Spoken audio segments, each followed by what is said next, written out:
Bonsoir à toutes et à tous. Je suis Sophie Valerio, déléguée médicale pour les médicaments du docteur Reykjavik en Suisse romande. Alors ce soir, c'est avec grand plaisir que je vous accueille à ce webinaire qui sera animé par le docteur Jean-Yves Henry, médecin, homéopathe et naturopathe. Avec ses plus de 40 ans d'expérience, il enseigne depuis de nombreuses années et partage une expertise précieuse avec nous ce soir. Au cours de cette soirée, nous aborderons le thème Comprendre les maladies auto-immunes et neurodégénératives grâce à une approche intégrative. Ces pathologies concernent aujourd'hui une part croissante de la population et soulèvent de nombreuses questions. Si ce soir des interrogations vous viennent pendant la conférence, vous pouvez les poser via l'outil des questions-réponses et on y répondra par écrit ou à la fin, docteur Henry y répondra à la fin de sa conférence. Voilà, sans plus attendre, eh bien, je lui cède la parole et je vous souhaite à tous et à tous un excellent webinaire. On va commencer aujourd'hui cette petite balade à travers des maladies assez tristes et chroniques et qui détruisent la vie de nos patients. Je vous ai fait une petite présentation, surtout pour essayer de vous donner des idées très claires et relativement simples de ce type de pathologie, dans quel contexte elles arrivent, dans quel contexte elles se développent et comment on va essayer de les refroidir de façon relativement rapide et durable. Voilà. Voilà. Voilà. Alors, notre ami, le professeur Trousseau, avait bien compris qu'il était très important de comprendre qu'il y avait une dynamique des affections, hein. Et un siècle après Hahnemann, il a enfoncé l'idée, mais ça n'a pas beaucoup progressé au sein de la faculté, malheureusement. Allez-y. Suivante. Voilà. Donc, l'immunologie aujourd'hui, qu'est-ce que c'est? Ben, quand j'étais jeune étudiant, c'était un petit livre qui avait à peu près 120 pages. Maintenant, c'est des kilomètres de publications dans toutes les bibliothèques, hein. Donc, ce sont des affections qui touchent 7% des Européens. Ça affecte 2 kilos d'organes qui constituent ce qu'on appelle le système réticulo-endothélial, hein, c'est-à-dire les cellules de Kupfer du foie, la rate, les ganglions lymphatiques, la moelle osseuse, etc. Et pour ce faire, nous avons réalisé 120 000 BNS, c'est-à-dire des tests de protidologie, pour essayer de bien comprendre comment ces maladies s'installaient, comment elles se développaient, comment elles évoluaient et comment on pouvait espérer agir de façon assez ciblée sur elles. Voilà. Alors évidemment, on rentre dans ce que Hahnemann a appelé la LUES, c'est-à-dire les maladies qui se manifestent par des lésions d'organes, des fissures et des ulcérations, hein. Et dans cette catégorie, vous avez d'un côté les maladies auto-immunes, où c'est le système immunitaire qui est trop fort et qui va attaquer les tissus. Et de l'autre côté, vous avez les cancers, où là, au contraire, c'est l'effondrement du système immunitaire et la rébellion des tissus qui va prendre le dessus. C'est ce qui explique qu'on a pratiquement jamais les deux en même temps, on a ou l'une ou l'autre. Leur chronicité et leur résistance aux médicaments en font actuellement un véritable fléau. Suivante. Voilà, alors, ça c'est la liste des différentes maladies auto-immunes. Alors, il y en a qui sont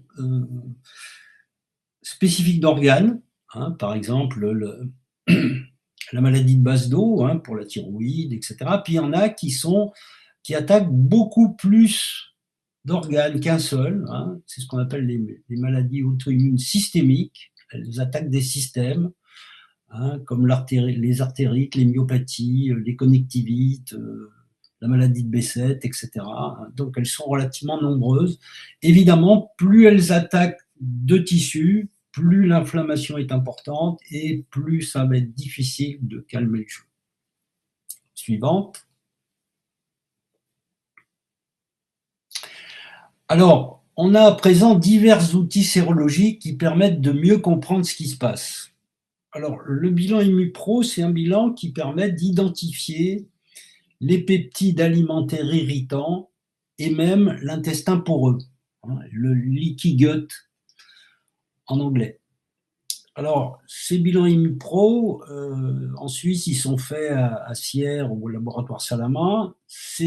Personnellement, moi, je ne demande jamais que des petits bilans à 22 aliments, parce que ce sont les aliments principaux, les aliments irritants principaux, et on retrouve en fait souvent toujours les mêmes familles, le gluten, les laitages, le blanc d'œuf, les fruits à coque, etc. Voilà, c'est toujours à peu près la même chose. Alors, c'est vrai que tout d'un coup, dans notre vie, eh bien, on va voir s'installer une sécheresse des tissus. Cette sécheresse des tissus va induire une certaine porosité intestinale, et cette porosité intestinale va progressivement attaquer le foie et détraquer le système immunitaire. C'est pour ça que à côté, alors bien sûr, en naturopathie, on insiste beaucoup sur le microbiote, etc.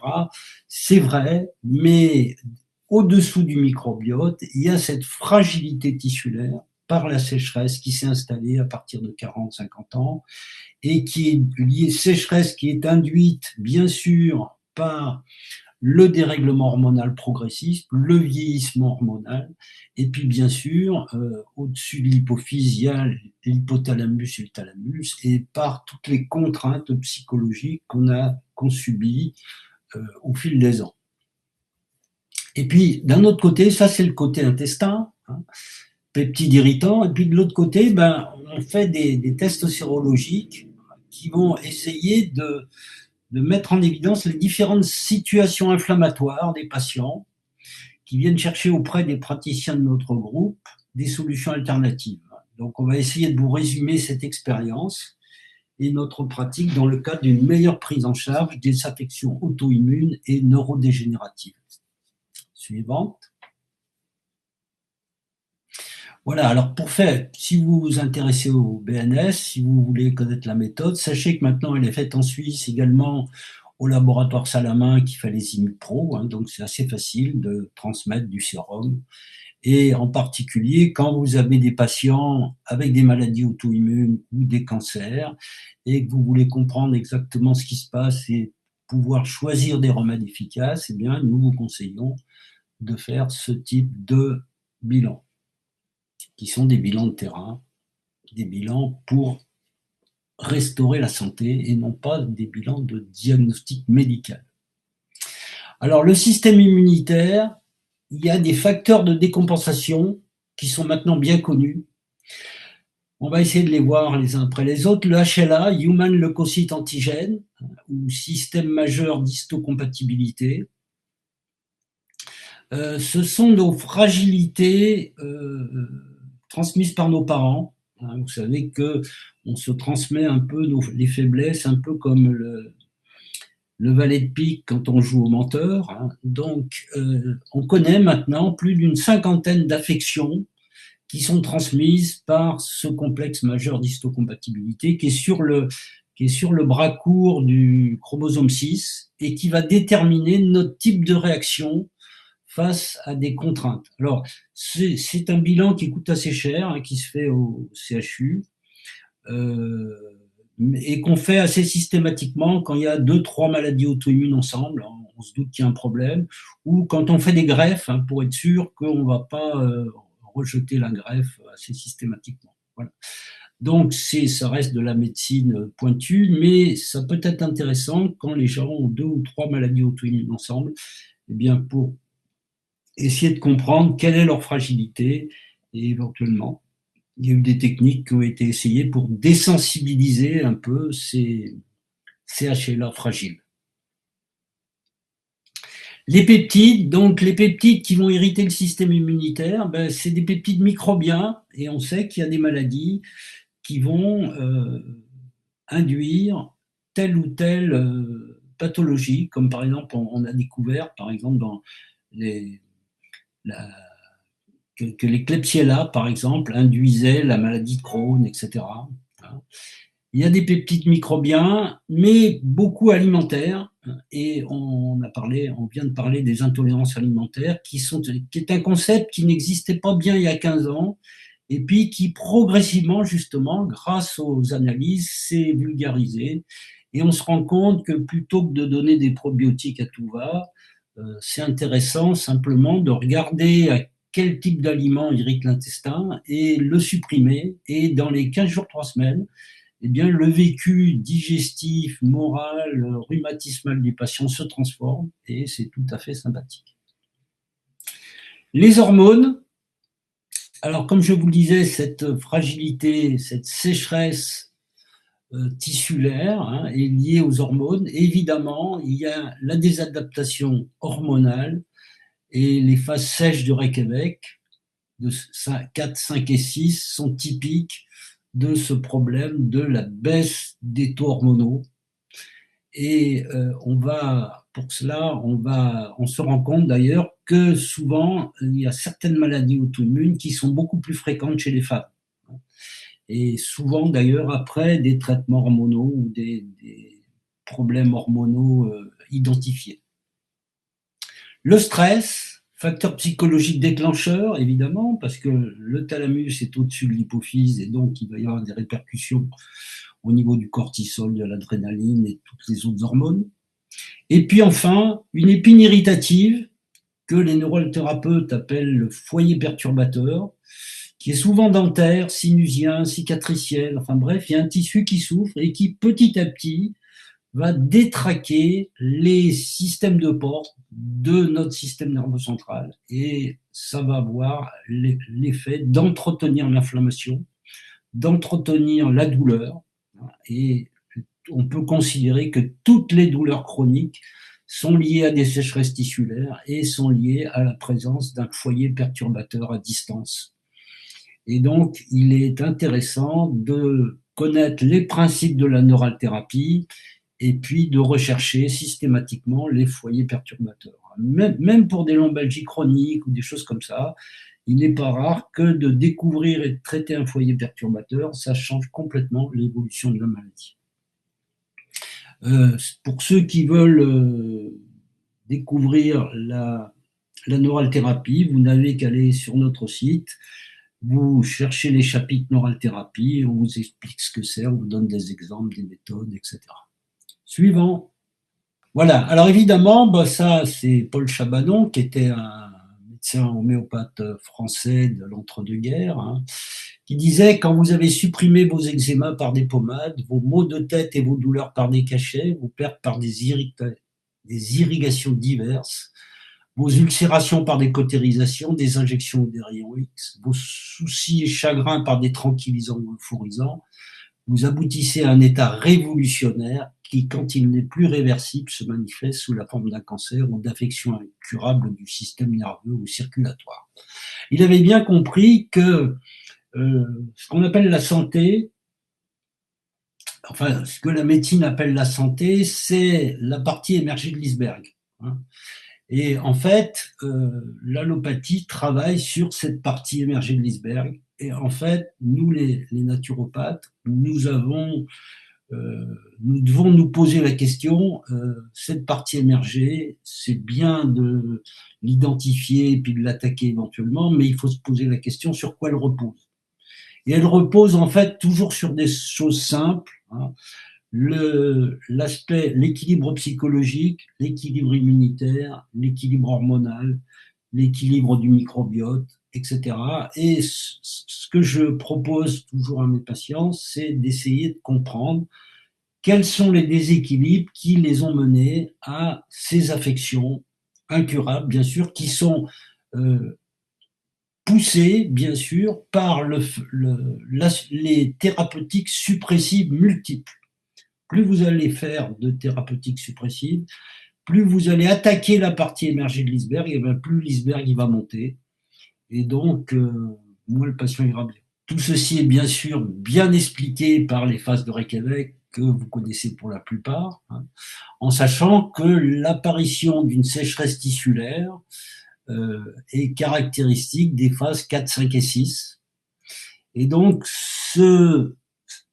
ces phases 4, 5 et 6 sont des phases de vieillissement qui peuvent apparaître d'ailleurs relativement tôt dans la vie, suite des contraintes subies plus ou moins intenses et plus ou moins répétées, psychologiques, nutritionnelles, microbiennes, traumatiques. Voilà, pour les praticiens des médecines complémentaires, elles correspondent aux affections de la phase 5 du tableau des phases de Reykjavik, qui systématise les 6 différents types de maladies qui se succèdent au cours de l'existence. Alors, cette sécheresse tissulaire, sur laquelle j'insiste et qui m'est apparue au fil des années comme un élément central, elle va s'exprimer en acidose localisée, phase 4, puis en auto-immunité, phase 5. Alors, il y a un tort de nos professeurs de naturopathie, c'est d'avoir mis l'accent sur l'acidose localisée et d'avoir essayé de la tamponner avec des bases, alcabase et compagnie, tout ça. Ça sert à rien. Il faut remettre de l'eau dans les tissus. Voilà. Et pour remettre de l'eau dans les tissus, ben, il va falloir utiliser des sels, il va falloir utiliser des remèdes homéopathiques, il va falloir utiliser des phytohormones. Bref, tout un tas de produits qui vont réouvrir les pompes à sodium au niveau des tissus, vont permettre la réhydratation des tissus. Les tissus étant réhydratés, ben, l'inflammation va céder. Quand vous arrosez un feu, il s'éteint. Voilà, donc quand vous avez un patient qui vous dit je suis sec et je vois apparaître une sécheresse tissulaire, ma peau est sèche, mes muqueuses sont sèches, je suis fatigué, on m'a détecté une ostéoporose, je suis irritable, j'ai des douleurs chroniques, des lithiases, des fissures et des ulcérations. Le patient est en phase 4 et attention, si vous ne le traitez pas astucieusement, il va basculer en phase 5, moment de développement des auto-immunités. La sécheresse tissulaire, au niveau des régulations, va se réduire avec l'âge. Le niveau des régulations va se réduire avec l'âge en fonction de la somme des contraintes subies, psychologiques, nutritionnelles, microbiennes, traumatiques au fil du temps. Les maladies auto-immunes correspondent aux affections de phase 5 du tableau de Reykjavik qui systématisent les 6 grands types de maladies que vous pourrez avoir au cours de votre vie. Donc, cette acidose localisée sur sécheresse, qui recouvre tout un tas de phénomènes qui constituent pratiquement la moitié des patients qui viennent dans nos cabinets, eh bien, il va falloir l'identifier et il va falloir la corriger, non pas en essayant systématiquement de tamponner cette acidose, mais en essayant de réhydrater les tissus. Sinon, si vous ne le faites pas, si vous ne le faites pas astucieusement, au bout de quelques temps, eh bien, il y aura développement d'une auto-immunité. Le patient passera de phase 4 en phase 5. Allez-y. Alors, on va voir les différents facteurs. Je vous ai parlé du HLA. Une quarantaine d'affections ont été reliées. Par exemple, vous avez le B5, la maladie de Behçet, la phtose gigantesque, le B7, la sclérose en plaques, le B8, la myasthénie, la maladie de Basedow, la maladie d'Addison, Bessnier-Buck-Schaumann, le diabète de type 1, le B15, la spondylarthrite ankylosante, le B27. Le B27, c'est celui qui est le mieux connu parce qu'il est très très lié à la spondylarthrite ankylosante. Pratiquement 90% des patients avec une spondylarthrite ankylosante ont un HLA B27, etc. Vous voyez, donc c'est bien connu. Et si quelqu'un a fait faire son typage HLA, eh bien, vous pouvez lui demander, parce qu'il ne changera jamais au cours de sa vie, et vous pouvez regarder dans les moteurs d'intelligence artificielle à quel type de pathologie ce HLA est associé. Alors, deuxième facteur, les peptides alimentaires. Donc, les peptides microbiens peuvent jouer un rôle déclencheur. Alors, on en connaît bien certains, par exemple le rhumatisme articulaire aigu, qui est lié à certains streptocoques, les klebsielles qui vont donner la spondylarthrite ankylosante, les hépatites B et C qui vont donner des cirrhoses auto-immunes, les borrélioses qui vont donner la maladie de Lyme, avec des lésions neurologiques et articulaires. Et puis, il y a également des formes vaccinales concernées. Par exemple, la typhoïde peut déclencher une maladie de Crohn. D'ailleurs, quand on réfléchit, la maladie de Crohn, c'est une typhoïde subaiguë. L'hépatite B va déclencher une sclérose en plaques. Oui. Donc, il y a des peptides microbiens qui peuvent jouer un rôle déclencheur. Le professeur signalait, suite à certains autres, et en particulier à la doctoresse Kousmine, hein, a eu l'idée intéressante que, en fait, l'intestin grêle était la partie la plus poreuse, la plus perméable de notre organisme, et donc il fallait s'intéresser à cette porosité. Et c'est de lui que provient l'idée des protéines super-antigènes. Pour s'attaquer à la cause de la pathologie auto-immune, il faut normaliser l'intestin grêle pour son contenu et sa paroi. Alors, quels sont les facteurs qui vont fragiliter la porosité de l'intestin grêle? L'alcool, bien sûr, les anti-inflammatoires non stéroïdiens, les IPP, hein, c'est-à-dire les antiacides. Il faut savoir que les antiacides ont un rôle extrêmement délétère, à la fois au niveau de l'intestin, mais aussi au niveau du foie et du rein. Hein, j'ai personnellement eu une patiente qui a fait un, un, un accident neurologique, hein, suite à la prise d'IPP. Les immunosuppresseurs, bien sûr, les statines, les corticoïdes, les anticoagulants oraux, etc. Donc beaucoup de traitements allopathiques relativement classiques et relativement distribués vont aggraver cette porosité intestinale et donc vont induire des passages en auto-immunité. Tous favorisent la porosité intestinale. Voilà. Évidemment, on va rechercher d'autres maladies de système, les allergies, le diabète, la syphilis, les varices, et sur les facteurs susceptibles d'altérer la peau, parce que, évidemment, la peau est très reliée au tube digestif. Ces aliments irritant les muqueuses digestives et le système immunitaire peuvent provoquer une inflammation chronique du foie, puis des tendons, des cartilages et des disques intervertébraux. Avec le temps, l'absorption des acides aminés précurseurs des neuromédiateurs sera perturbée. Il y aura une fatigue chronique et une dépression qui feront leur apparition. Solutions proposées au niveau digestif. Alors, d'abord, éviction des principales intolérances. Hein. Donc, moi, personnellement, je demande toujours un Imupro Screen, c'est le petit, avec 22 paramètres. Il doit valoir actuellement dans les 110 francs. Les laitages, attention, pas le lactose, hein, les gens se trompent systématiquement, ils vous disent je suis intolérant au lactose. Non, ils sont intolérants à la protéine de lait.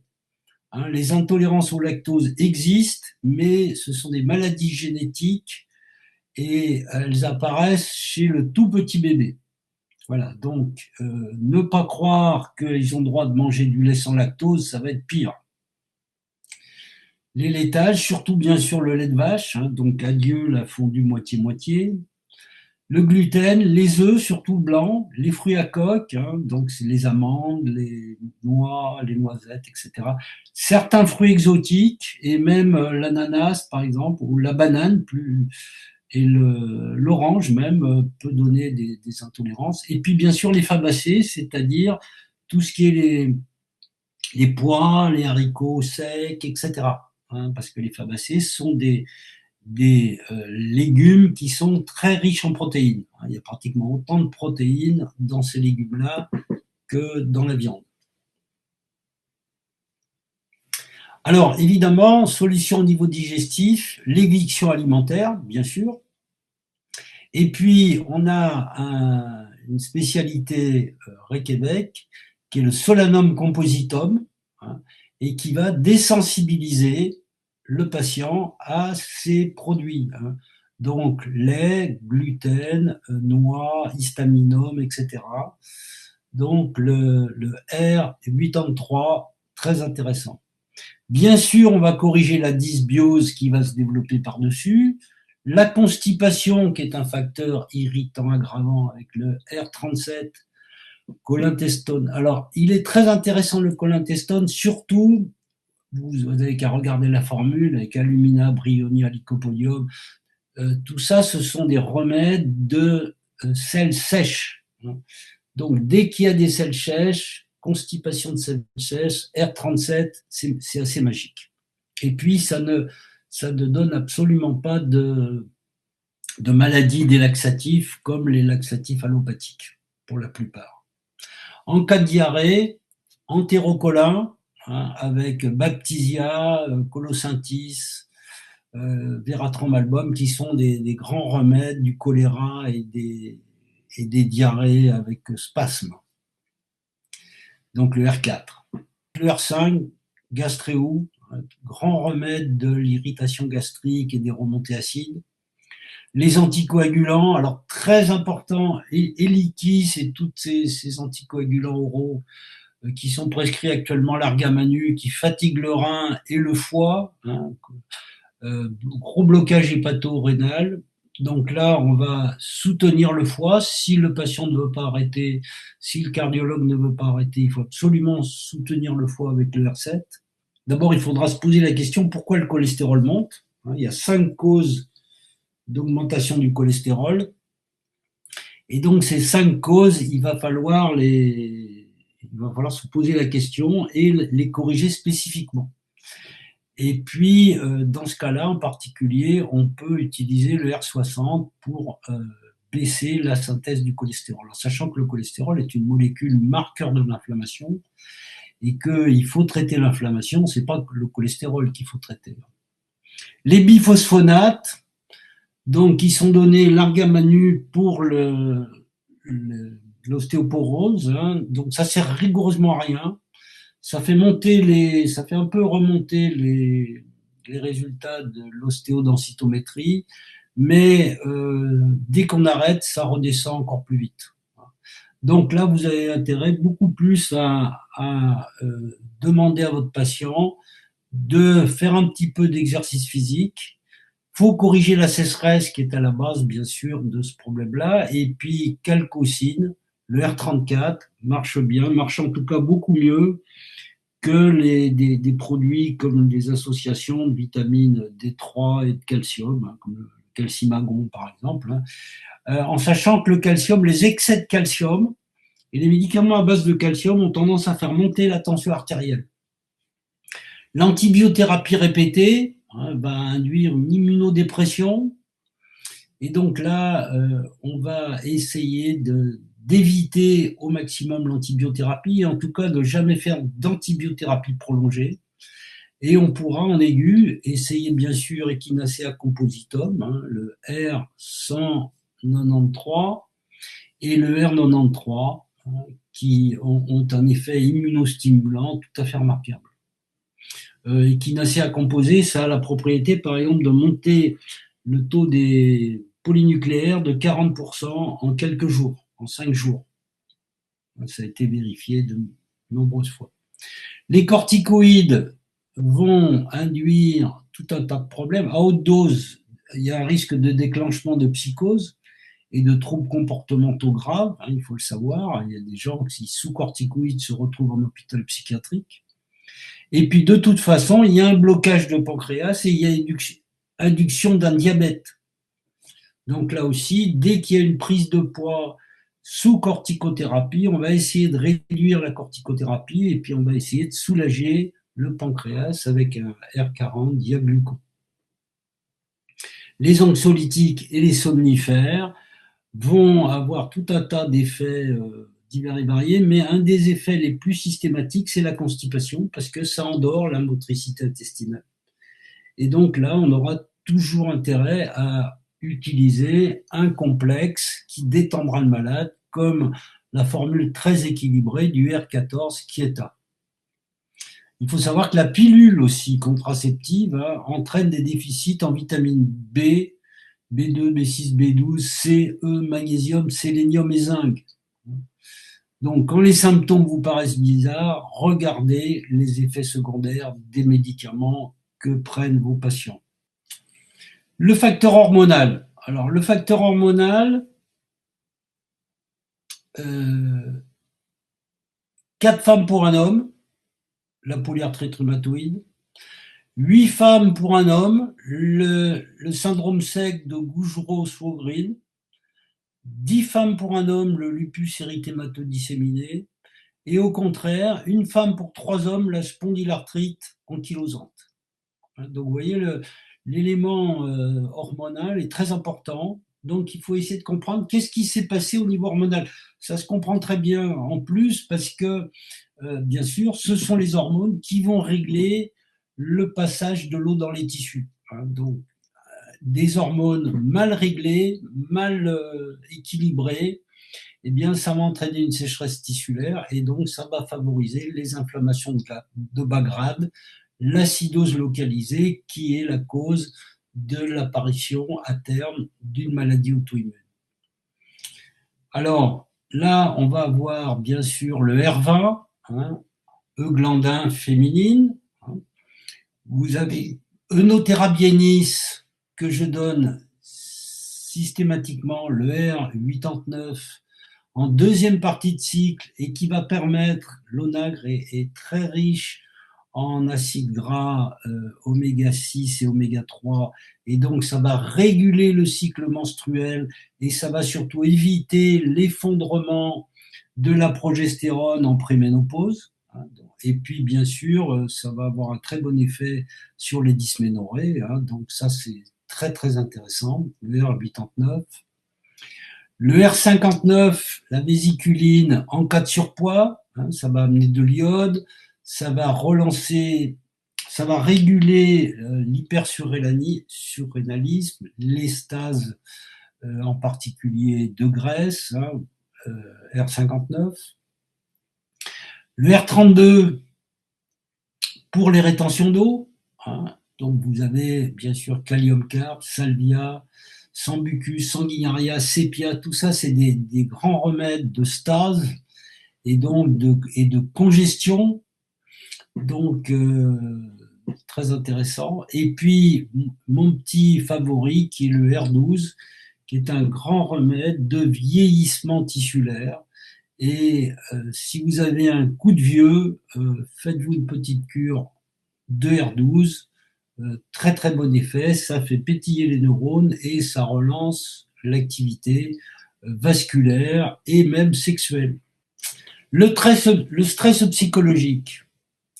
Alors dans les maladies auto-immunes associées au HLA-DR, on retrouve très souvent un stress psychologique précédant l'épisode initial et les poussées ultérieures. Lorsqu'ils subissent une agression, les neurones sécrètent diverses cytokines favorisant la réaction auto-immune. Et là, on pourra éventuellement proposer un bilan des neurotransmetteurs, c'est-à-dire qu'on va doser les neurotransmetteurs dans les urines et on pourra faire une correction avec des acides aminés précurseurs comme la tyrosine, pour la dopamine, la noradrénaline, le tryptophane pour la sérotonine, et puis un certain nombre de plantes qui vont relancer les neurones de récepteurs de ces différents neurotransmetteurs, la plus connue étant le millepertuis, hypericum. Alors évidemment, on a toute une gamme de remèdes Reykjavik à ce niveau-là. Alors celui qui est, je dirais, le plus simple à utiliser et d'une efficacité remarquable, c'est le Kieta, le R14. Il joue, on peut l'utiliser aussi très très bien chez les enfants. Et de toute façon, c'est un tranquillisant et c'est un inducteur de sommeil tout à fait intéressant et sans aucun effet secondaire. Ça détend, ça permet de retrouver un sommeil physiologique. Alors vous avez le R47, neuroglobin, avec là on est sur des phénomènes de dépression et d'agressivité, donc les troubles de l'humeur qui commencent à devenir importants.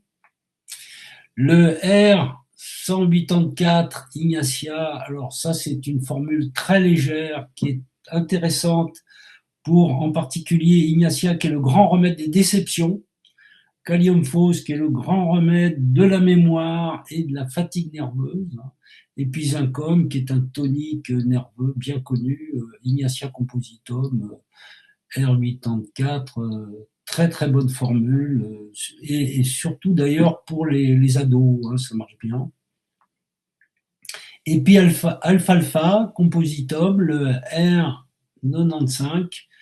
Là, on est beaucoup plus dans la dépression, l'épuisement et la dépression, hein, avec acidum phosphoricum, hein, et magnésia phosphorica, nux, ginseng. Ça, c'est vraiment la relance suite de dépression et de burn-out. Je dirais, ça, c'est vraiment le complexe du burn-out, alfalfa compositum. Alfalfa, c'est la luzerne, hein, c'est un remède qui est très très riche. C'est une plante qui est très très riche en oligo-éléments et en phytohormones. Donc très efficace. Là, vous avez 4 remèdes à l'action neurologique extrêmement efficaces.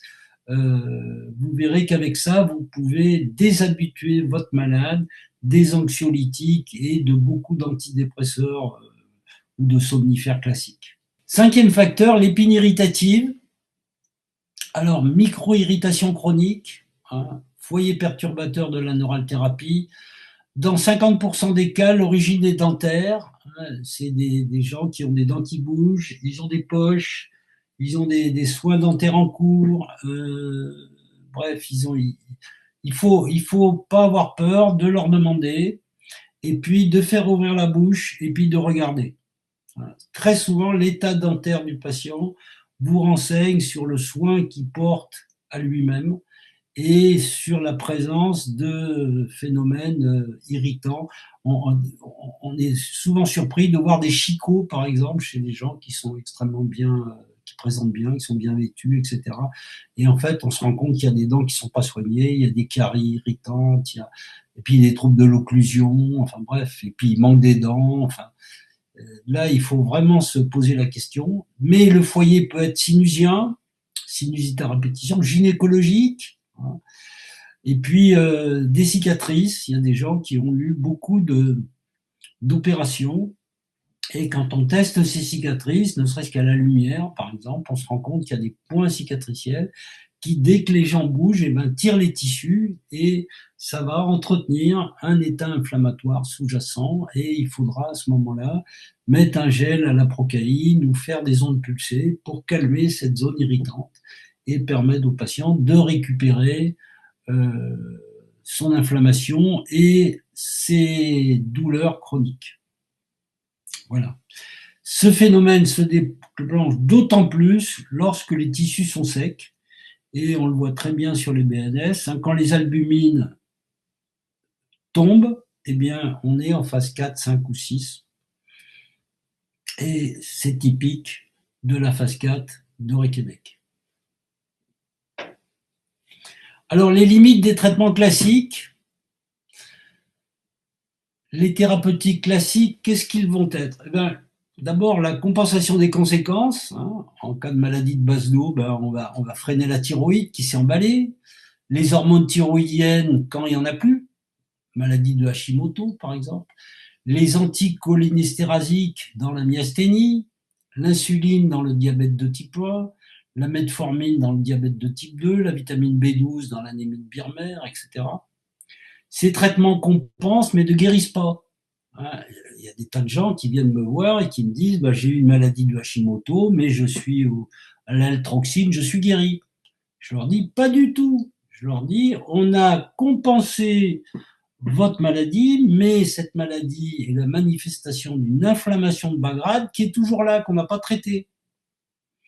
Et donc, le travail du naturopathe, ben, ça va être bien sûr d'expliquer au patient qu'il est passé en phase 5, que cette phase 5 est sous-tendue par cette inflammation de bas grade et cette sécheresse tissulaire, et même s'il n'a plus de symptômes, eh bien, il va falloir faire quelque chose au long cours pour justement qu'il n'y ait pas de nouvelles manifestations sur d'autres organes. Alors, deuxième traitement allopathique, eh bien, la réduction immunitaire. Les immunosuppresseurs, hein, l'Immurel, tout ça, le méthotrexate, les AINS, le plaquenil, hein, les corticoïdes, les anti-TNF-alpha. Ces médicaments mettent le système immunitaire hors d'état de nuire. mais le rendent aussi incapable de jouer son rôle protecteur. Et c'est dangereux à long terme, et il y a eu des études qui ont été faites, qui ont été très intéressantes. En particulier, on s'est rendu compte qu'au bout de 5 ans d'immunosuppresseurs, eh bien, il y avait 30% des patients qui passaient en phase 6 et qui développaient un cancer. Voilà. Donc, c'est pas parce que le patient n'a plus de symptômes et que le médicament paraît bien supporté qu'il n'est pas à risque de décompensation, hein. Il est prisonnier de ce tableau des phases. Ne jamais l'oublier. Donc, tout se tient. Les classiques ont bien pris conscience que les causes cachées ont des manifestations multiples, conséquence d'une inflammation de bas grade qui perturbe le système immunitaire. Porosité intestinale, polluants, métaux lourds, flore intestinale pathogène, problèmes psychologiques, eh bien, on a comme conséquence des symptômes qu'il va falloir rattacher aux causes si on veut avoir un effet physiologique et un effet surtout durable. Suivante. Alors, à tous les stades évolutifs des maladies auto-immunes, une thérapeutique physiologique bien conduite peut permettre une amélioration. Alors, personnellement, moi, je demande toujours un bilan nutrition santé.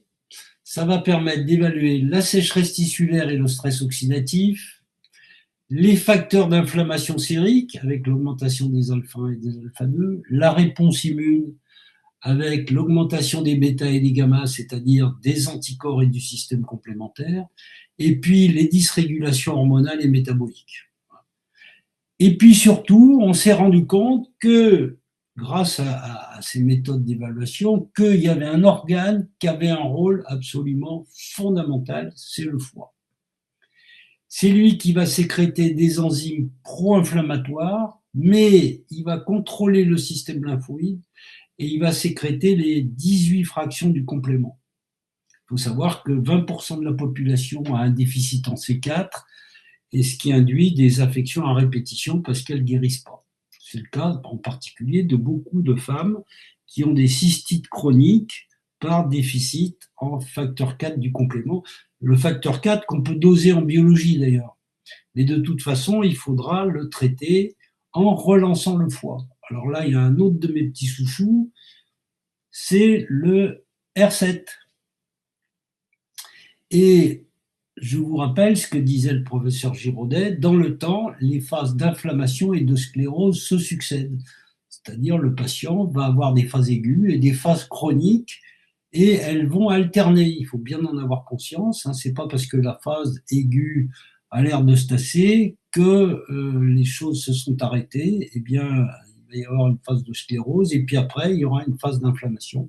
Donc là aussi, il faut garder la stratégie du patient dans le temps et vous verrez que le foie est toujours à prendre en considération. Voilà, donc on va évaluer bien sûr le niveau du stress oxydatif. Alors, dans toutes ces lésions organiques, on a toujours intérêt à mettre un traitement antioxydant qui va jouer sur l'inflammation et la douleur. Je vous rappelle les vitamines A, C, E, le zinc, le sélénium, etc. Et puis, on a toujours intérêt à faire une supplémentation en oméga 3 qui, elle aussi, va avoir un effet antioxydant et va avoir un effet anti-sécheresse. Voilà. Donc, si vous faites des BNS, vous aurez en plus une idée des différents niveaux de dysfonctionnement organique et en particulier des événements que vous auriez oublié de prendre en compte. Et ainsi, vous pourrez prévenir les complications susceptibles d'apparaître, optimiser les régulations et améliorer l'adaptation globale du sujet. Évidemment, si le patient fume, s'il boit, s'il mange n'importe quoi, s'il a des contaminations au travail, etc., il faudra le prendre en compte. Par exemple, j'ai eu un malade qui m'a fait une décompensation relativement grave, parce qu'il était prothésiste dentaire. Donc, il passait son temps à façonner des dents en or en respirant à la flamme du bec benzène. Donc, évidemment, il a fait une intoxication à l'or vapeur, et ça, c'est assez dramatique. On avait ça autrefois pour les plombiers zingueurs. Heureusement, maintenant, les plombiers, ils collent les tuyaux en plastique, c'est moins dangereux. Ça, c'est un petit schéma qui est un petit peu compliqué, comme ça, au hasard, mais je vous l'ai mis parce que pour que vous compreniez bien que le traitement antioxydant ne se fait pas avec une seule molécule. Il y a énormément de molécules qui vont jouer un rôle qui va s'épauler, ils vont s'épauler les uns les autres, ces molécules vont s'épauler les unes les autres pour limiter la production de radicaux libres et donc inflammation et douleur. Et c'est pour ça que on va utiliser des complexes comme l'ubiquinone, la vitamine E, le NAD, la vitamine C, etc. Voilà, le Q10, etc. Voilà donc la base de la biologie sérique, hein, c'est les 5 grands groupes du protidogramme, d'ailleurs que souvent les médecins demandent, hein, ils demandent une électrophorèse des protéines sériques, mais ils ne savent pas la lire, parce qu'on ne leur a pas appris, c'est dommage. Alors regardez bien alpha, alpha 2, si alpha, alpha 2 monte, c'est une inflammation aiguë, si bêta gamma monte, c'est une inflammation chronique et très souvent évoluant vers une auto-immunité. Alors les Chinois disent, ils décrivent la maladie auto-immune en disant le feu interne dévore la structure. Et d'ailleurs, en médecine chinoise, on fait bien la différence entre la chaleur et le feu. Hein, la chaleur, c'est une maladie fébrile qui est une réaction très souvent une plénitude stagnation. Et donc, c'est un événement qu'on va contrôler et qui va normalement évoluer vers une guérison. Tandis que le feu, lui, il détruit la structure. C'est la différence entre la chaleur et le feu. Et là, je vous ai mis des paramètres tout à fait typiques d'un BNS. Hein. On voit albumine alpha 1 très basse, donc il n'y a pas d'eau, il n'y a pas de sang, c'est les deux liquides du corps. Donc vraiment, les tissus sont hyper secs. Et puis bêta-gamma, le complément est activé et il y a énormément d'anticorps. Et les globulines sont très montées, c'est-à-dire il y a un stress oxydatif majeur. Le patient a une histoire. Alors voilà, ça c'est un schéma qui est très intéressant, que les gens oublient un peu. C'est qu'en fait, quand vous avez un foyer, quel qu'il soit, souvent inflammatoire, hein, vous avez un signal hormonal, une inflammation et un œdème qui va activer les macrophages au niveau du foie et qui va activer les lymphocytes au niveau du système immunitaire. Le foie, par le biais entre autres de l'aptoglobine, hein, qui est une protéine, une enzyme pro-inflammatoire, va attaquer le foyer, ainsi que les IgG qui vont nettoyer le foyer.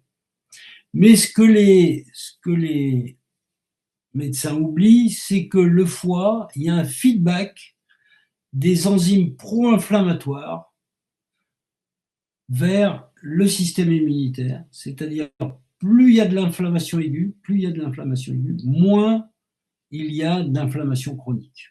Et c'est pour ça aussi que on dit que les phases d'inflammation aiguë et de sclérose alternent. Et donc, vous voyez que le foie, il a un rôle central dans cette histoire-là. Et que quand vous voyez un patient venir vous voir avec une maladie auto-immune, vous ne faites jamais une erreur en traitant le foie. Les deuxième élément, donc le R7 va être une prescription quasi systématique, bien sûr, hein, il va falloir tonifier les fonctions hépatiques. Et pour moi, il y a un deuxième élément qui est tout aussi capital dans les maladies auto-immunes, c'est la silice. La silice c'est le quartz, hein, le silicium, c'est le quartz, est un facteur très intéressant, anti-inflammatoire très très intéressant. Et donc, on va utiliser cette silice pour ralentir les poussées inflammatoires. C'est une véritable éponge d'inflammation auto-immune. Voilà. Donc, ça va être le R189, qui d'ailleurs contient Thuya, qui est un remède d'inflammation chronique, et puis qui va... et puis l'acide hydrofluorhydrique qui est un tampon tout à fait remarquable. Alors, on a des petits équivalents naturels Il y en a qui, parmi vous qui doivent le connaître, hein. Par exemple, c'est le G5, hein, le monométhylsilantiol, hein, donc avec une molécule de thiol, une molécule soufrée, et une molécule de silice. Vous voyez, le soufre agissant sur le versant pro-inflammatoire aigu et le silane, la silice agissant sur l'élément inflammatoire chronique. Donc le G5, on en trouve partout, et il a des effets antalgiques et anti-inflammatoires et immunomodulants intéressants. Et puis dans les plantes, il y a un certain nombre de plantes qui ont le même effet, et en particulier, moi j'aime bien la prêle, qui est une plante primitive également très riche en soufre et en silice, et qui aura un bon effet sur toutes les inflammations des maladies auto-immunes. Vous avez aussi beaucoup de silice dans les labiers et les graminées. En sachant que les labiers, elles ont un autre intérêt, c'est que elles vont avoir un effet antiglaire.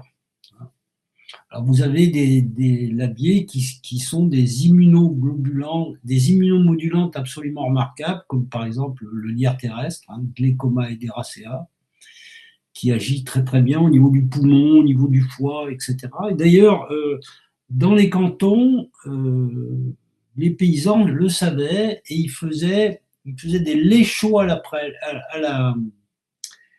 des laits chauds avec du glécoma. Le glécoma, c'est une petite plante qu'on trouve dans les chemins, etc. Il la faisait bouillir dans du lait et il donnait ça aux gamins qui avaient des bronchites à répétition et ça marchait très bien. Donc le foie, hein, R7 et pagalène.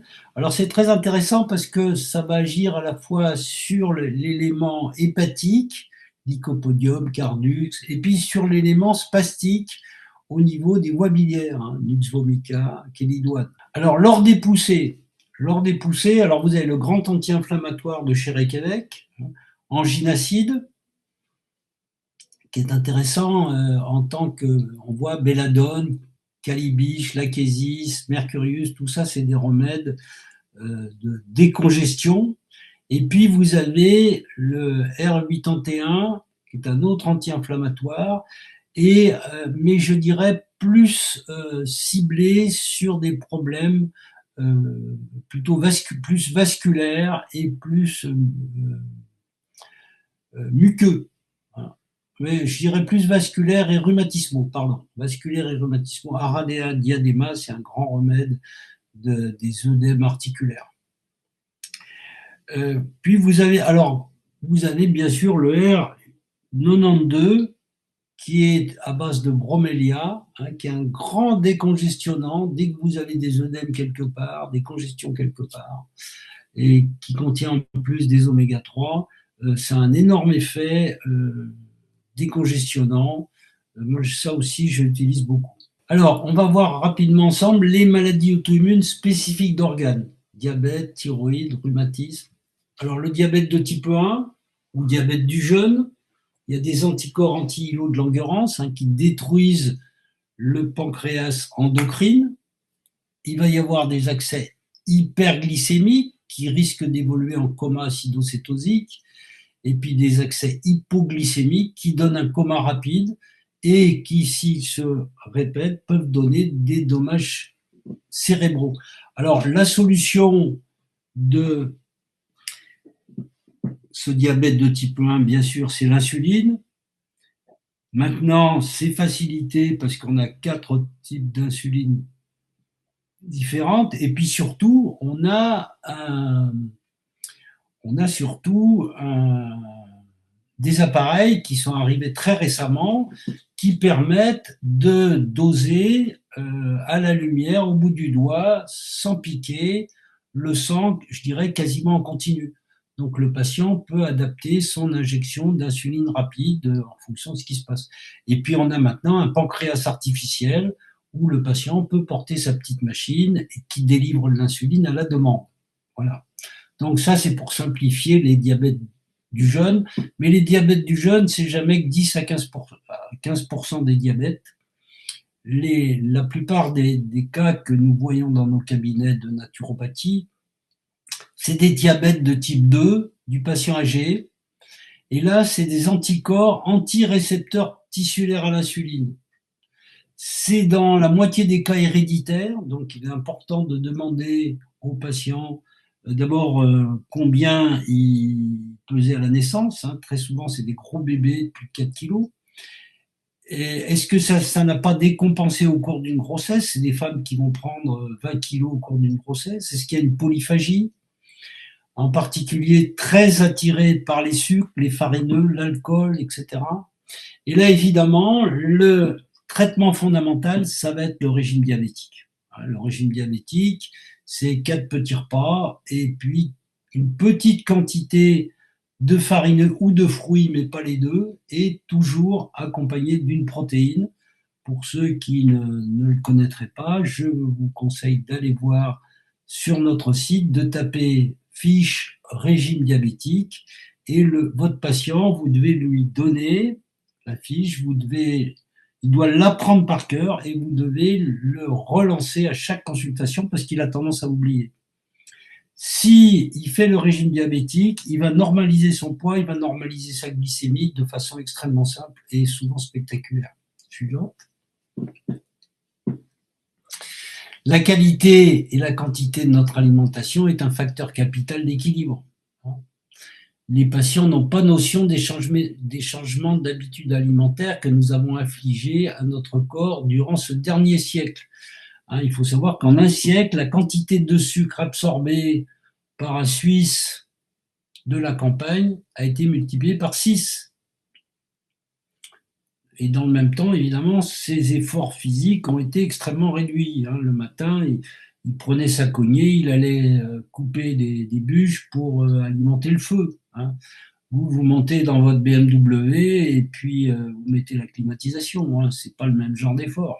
Il faut bien comprendre, et moi je sais que j'en ai énormément dans mon cabinet, l'obésité, dans 95% des cas, si ce n'est plus, c'est un symptôme de prédiabète ou de diabète avéré. Donc un patient qui rentre dans votre cabinet, qui est gros et en particulier qui a une obésité en bouée, une obésité au niveau du ventre et des hanches, c'est un diabétique en devenir, même si la glycémie est encore bonne. Et donc c'est le régime diabétique. Alors il faut demander un test TOMA qui va évaluer la résistance à l'insuline. Et puis, il faut demander aussi l'hémoglobine glyquée, HbA1c, pour vérifier justement que déjà l'insuline n'a pas dérapé. Si vous le mettez au régime diabétique, s'il le fait correctement, ce diabète n'apparaîtra pas et il va normaliser son poids. S'il vous dit que ça ne marche pas, c'est qu'il ne fait pas. Il ne fait pas le régime correctement, donc il faut le revoir avec lui. C'est un régime sans échec. Donc, s'il le fait, ça marche. Voilà. Et puis, toujours vous dire qu'il y a des anticorps anti-récepteurs à l'insuline. Donc, il y a une inflammation de bas grade. Donc, elle provient d'où? Elle est entretenue par quoi? Elle est entretenue par la sécheresse. Donc, il va falloir compenser la sécheresse. Il va falloir se poser la question de la porosité intestinale, de l'équilibre hormonal, etc. Mais vous avez du travail sur la planche. Alors, le diabète, on le dépiste. Alors, il y a un moyen aussi très simple de dépister le diabète, c'est le mètre de couturière. Vous prenez le tour de taille et le tour de hanche. Si le tour de taille dépasse le tour de hanche, vous pouvez affirmer à 100% que c'est un vrai diabète gras. C'est une maladie grave, le diabète. La moitié des diabétiques meurent aveugles, un tiers meurt insuffisant rénal. Donc ce n'est pas à prendre à la légère. Il va falloir le rappeler aux patients à chaque fois. Le régime diabétique constitue la base durable des traitements de ces pathologies. C'est pas parce qu'il va prendre de la metformine, qu'il va prendre différentes molécules que ça va changer les choses, pas du tout. C'est le régime qui constitue l'essentiel du traitement. Alors vous avez le R40, le diaglucon, qui est un très bon soutien en cas de diabète sucré et qui aura en particulier les effets quasiment de la metformine sans en avoir les effets secondaires, hein, qui sont des effets secondaires digestifs souvent assez désagréables. Alors, le régime diabétique, pourquoi on le propose? Pourquoi il y en a qu'un qui marche? Il va vous dire, mais j'ai essayé tout le régime. Non. Pourquoi le régime diabétique marche? Il faut éviter les yo-yo glycémiques qui sont source de prise de poids, de fatigue et de fringales. Je vous le rappelle, 4 petits repas par jour, un fruit ou un farineux pesé, une protéine à chaque repas. La protéine va tamponner les phases hypo. Les légumes sont libres. 6 fringales, aliments ou barres protéinées. Et donc, deux questions à se poser avant chaque repas. Je mange un fruit ou un farineux et quelle protéine je mange avec. Vous voyez que c'est un régime qui s'explique en quelques secondes, mais qui doit se répéter à chaque consultation. Et vous allez être étonné de voir avec quelle facilité le patient l'oublie. Et c'est pas lié à l'intellect, hein. J'ai un professeur de faculté qui est diabétique, qui est en surpoids, qui fait n'importe quoi, qui se moque complètement de son diabète. Je lui ai répété 20 fois et apparemment ça n'a pas dépassé l'oreille moyenne. C'est ennuyeux quand même, hein. Après, très fréquent, les maladies de la thyroïde. Alors, deux grandes maladies auto-immunes vont impacter la thyroïde. La maladie de Basedow qui évolue vers l'hyper et la maladie de Hashimoto qui évolue vers l'hypo. Alors, là aussi, on va donner différents traitements pour ralentir la thyroïde, hein.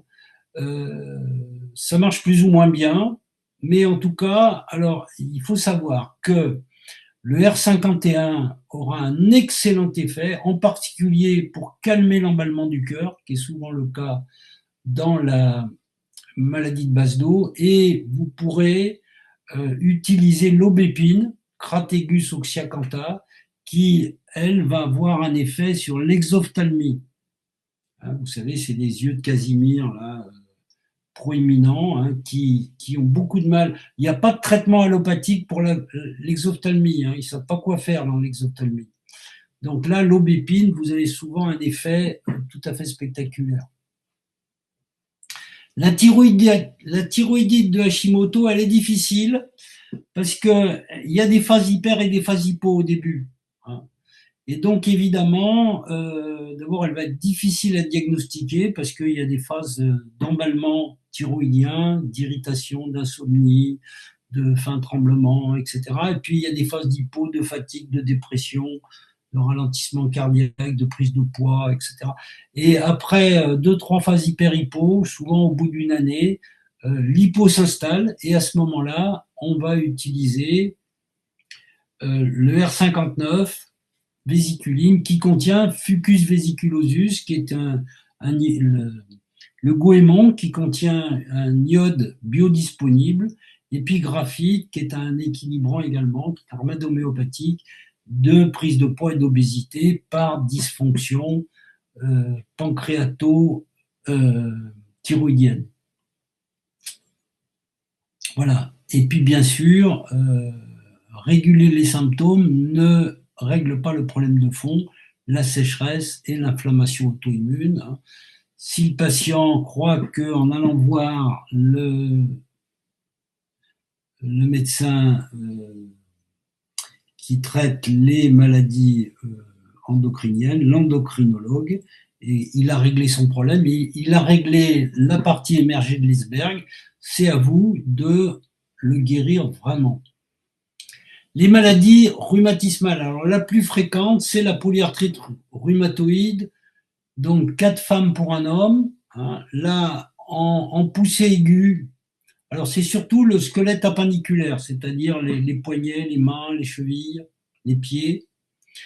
On va utiliser en phase aiguë le R1 en ginacide, hein, qui a un effet donc très anti-inflammatoire. Et puis le R11 avec en particulier Causticum, qui est un grand remède de sécheresse, Rhododendron, qui est un grand remède d'inflammation abarticulaire, et puis le R46, qui marche bien en particulier pour l'acide urique en particulier et les œdèmes. Voilà. Donc vous essaierez, vous les utiliserez. Souvent le malade il vous dit oui, celui-là ça marche bien pour moi. Alors il y a des plantes qui sont très très efficaces dans la polyarthrite rhumatoïde, la vanille, Vanilla planifolia, Cochlearia, le réfort, et puis l'asperge, Asparagus. Et puis localement, moi j'aime bien l'essence de pin ou l'essence de térébenthine, 2 gouttes sur l'articulation douloureuse. Ça décongestionne bien et ça soulage le malade. Ça n'a pas un effet absolument de guérison, mais le malade il est moins raide, il a moins mal, il est content. Très souvent, la polyarthrite, alors vous avez la pseudo-polyarthrite rhumatoïde qui va attaquer les grosses articulations, en particulier les épaules et les hanches. Elle est souvent associée au syndrome sec de Gougerot-Swogren, donc l'œil est sec, la bouche est sèche, c'est extrêmement désagréable. C'est souvent associé, elle est extrêmement gênante, douloureuse, pénible, hein. Et là aussi, on va retomber un peu toujours sur les mêmes remèdes que l'APR.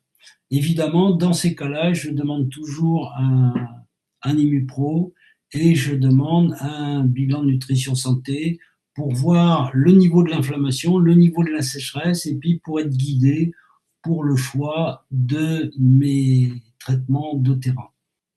La spondylarthrite ankylosante, elle va toucher beaucoup plus la colonne vertébrale. Donc, ça va commencer souvent au niveau de lombalgie chronique et puis de blocage au niveau sacro-lombaire. Et puis, elle va progresser avec un enraidissement de la colonne vertébrale. Et ce qui est dangereux, c'est elle va très rapidement déplacer le calcium de l'os vers le système artériel. Et le patient va avoir des complications vasculaires extrêmement pénibles et risquées. Alors, le HLA-B27 est positif dans 90% des cas. Voilà. Et puis le rhumatisme psoriasique qui ressemble beaucoup à l'APR et qui évolue là aussi de façon assez semblable à l'APR. Donc là, on utilisera Arsenicum album pour les phénomènes inflammatoires, hein. Berberis, évidemment, pour relancer l'épuration rénale et limiter l'inflammation. Centella asiatica est un très très bon cicatrisant. Alors, vous avez après les auto-immunités digestives. Alors, la plus grande, la plus fréquente, c'est les cirrhoses hépatiques, alcooliques dans 60% des cas, virales dans 20% des cas. Également l'hémochromatose, hein, les cirrhoses au fer, et puis le NASH, le fameux NASH, non-alcoolique stéatohépatitis, qui est la cirrhose du foie des buveurs de soda. Hein, quand vous buvez du Coca-Cola enrichi en fructose, eh bien, les champignons de votre intestin vont le distiller. Et si on vous fait un prélèvement de votre veine portale, eh bien, on va découvrir que vous avez de l'alcool dans votre veine porte. Vous avez auto-distillé le sucre de vos sodas. Et donc, le NASH, c'est une vraie cirrhose alcoolique, mais c'est un alcool que vous fabriquez vous-même. Et donc là, évidemment, le traitement, ça va être le régime diabétique. Hein. Il va falloir vraiment limiter la consommation de sucre. Je n'ai pas dit l'arrêter, hein, limiter la consommation de sucre. Et puis, bien sûr, on va utiliser toujours notre fameux R7. Et puis, on va utiliser certaines plantes qui auront un bon effet, comme Glecomaederacea, par exemple, le lierre terrestre, dont je vous ai parlé tout à l'heure. Et puis également, par exemple, une muscampestris, l'orme, le bourgeon d'orme, qui fait bien. Et puis toujours les sels de silice, qui sont les traitements de fond des auto-immunités. Voilà, Ipagalène, que vous connaissez maintenant par cœur. La cirrhose biliaire primitive, elle est plus rare. Il y a des anticorps anti-mitochondrie. Il y a une cholestase intrahépatique. Le pronostic est grave puisqu'elle va évoluer relativement vite. vers une insuffisance hépatique terminale en à peu près 7 ans. Et là aussi, on va appuyer sur le R7, R7, R7, R7. Il faut savoir que la cirrhose biliaire primitive, ça va se terminer en greffe du foie. Donc, c'est vous dire à quel point c'est grave. Et là aussi, si vous voulez, c'est pas parce que le patient, on lui a greffé un foie qu'il va aller bien. Il est en phase 5. Donc, il a gardé la même sécheresse, la même porosité, le même système auto-immun qui va attaquer son nouveau foie. Donc, il va falloir, là aussi, que le naturopathe pose les bonnes questions et mette les bons traitements en route. Alors, il y a des auto-immunités spécifiquement digestives. C'est ce qu'on appelle les MICI, les maladies inflammatoires chroniques de l'intestin. Le Crohn et la rectocolite ulcéro-hémorragique. Son incidence est importante, 4 à 5 personnes sur 100 000 habitants. Les manifestations sont assez typiques, diarrhée et douleur abdominale. Il y a une plante qui a des effets absolument magiques sur les poussées, c'est la réglisse, Glycyrrhiza glabra. Attention, pas à faire en façon continue, surtout si le patient est hypertendu. La réglisse, c'est un remède qui induit de l'hypertension, il a un effet cortisol-like. Et nous, on utilisera le R182, Borax compositum, qui contient nitrique acide, qui est un grand remède de l'inflammation des muqueuses digestives, arôme triphyllum aussi, borax, et puis toujours pareil, le R7 et pagalène, parce que le foie est un régulateur majeur des inflammations digestives. Alors, la question que vous devez vous poser, c'est la sévérité de l'atteinte. Est-ce que la maladie est compensée ou décompensée? Alors, il y a des arguments cliniques, un gros foie, une splénomégalie, une circulation collatérale, de l'acide. Il y a des arguments biologiques aussi. Est-ce que le taux de prothrombine est normal ou diminué? C'est sûr que si le foie fabrique pas bien de la prothrombine et la thrombine, eh bien, il va y avoir des problèmes de coagulation. Il y aura du purpura, il y aura un risque de saignement, en particulier de saignement de varices œsophagiennes. Est-ce que les gamma-GT, les transaminases sont augmentées? Alors, en allopathie, en médecine universitaire, ils ont très peu de tests pour évaluer le fonctionnement hépatique. Très peu. C'est essentiellement les gamma-GT, les transaminases, qui sont des facteurs qui apprécient l'inflammation hépatique. Les gamma-GT étant assez liés à l'alcool et aux intoxications médicamenteuses. Et puis, ils vous font un fibrotest qui permet d'avoir un diagnostic de certitude de la cirrhose, même au stade asymptomatique. Les plantes et les sels proposés par le BNS permettent de stabiliser le cas durant des années. Moi, j'ai eu des patients que j'ai suivis avec des débuts de cirrhose pendant 10, 20, 30 ans pour certains, avec des petites plantes comme Glecoma edera et les sels de silice. C'est vous dire que même dans les cas évolués, graves, etc., le praticien de médecine naturelle a des effets absolument extraordinaires. Les maladies du système nerveux, la narcolepsie, encore appelée syndrome de Gélino, relativement fréquent, 1 sur 2000 personnes, c'est des attaques de sommeil répétées. Alors, c'est extrêmement embêtant parce que le patient, il a une somnolence incoercible de 5 minutes, à peu près chaque heure, toutes les 2 heures. Donc, il est obligé de s'arrêter. Il se pose, il dort 5 minutes et puis il se réveille et ça repart. Alors évidemment, vous ne pouvez pas être pilote de Boeing, vous ne pouvez pas être pilote de train, ou même conduire devient dangereux. Vous voyez, la narcolepsie, il n'y a pas de traitement vraiment magique de la narcolepsie. Par contre, on voit bien sur les bilans qu'il y a une sécheresse des tissus qui est tout à fait typique et qui sous-tend donc l'auto-immunité de type narcolepsie. La myasthénie, avec une fatigabilité anormale, il y a un anticorps contre un récepteur de l'acétylcholine. Vous savez que l'acétylcholine, c'est le neurotransmetteur qui transmet l'influx nerveux jusque vers le muscle, qui transforme l'influx nerveux en déclenchement musculaire. Le syndrome de Guillain-Barré, qui est une polyradiculonévrite inflammatoire avec paralysie progressive, souvent induite par une virose. Heureusement, l'évolution est réversible en 3 à 8 semaines. Ceci dit, quand un syndrome de Guillain-Barré commence, on hospitalise le patient hein, parce qu'il n'est pas bien. Alors, il y a d'autres maladies de la peau et des muqueuses, la pelade, hein, qui souvent prend la forme d'une alopécie en plaques, avec repousse possible après 6 mois. Et il y a des associations, lupus, thyroïdite, dérèglement immunitaire. Hein.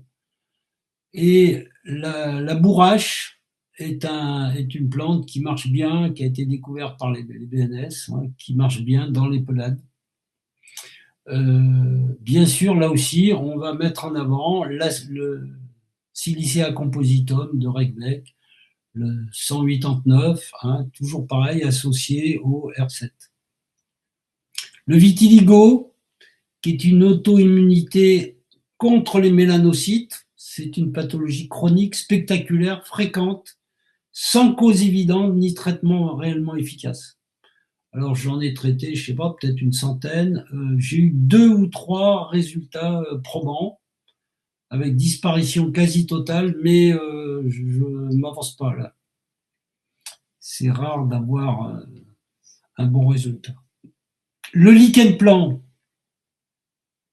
rappelez-vous qu'en médecine traditionnelle chinoise, on dit le feu interne dévore la structure. Là, vous avez une dame avec, c'est une de mes patientes hein, d'ailleurs, avec un lichen plan qui s'est développé sur sa jambe. Voilà. Alors le lichen plan, il se développe au niveau vaginal et il va donner d'ailleurs une atrophie vaginale, une fibrose et une atrophie vaginale qui va interdire les rapports sexuels. Et il va se développer aussi au niveau de la bouche. Il donne des douleurs et des gènes au niveau des muqueuses gingivales. Reykjavik R23 peut être utilisé. Arsenicum album, donc des remèdes d'inflammation et de douleur.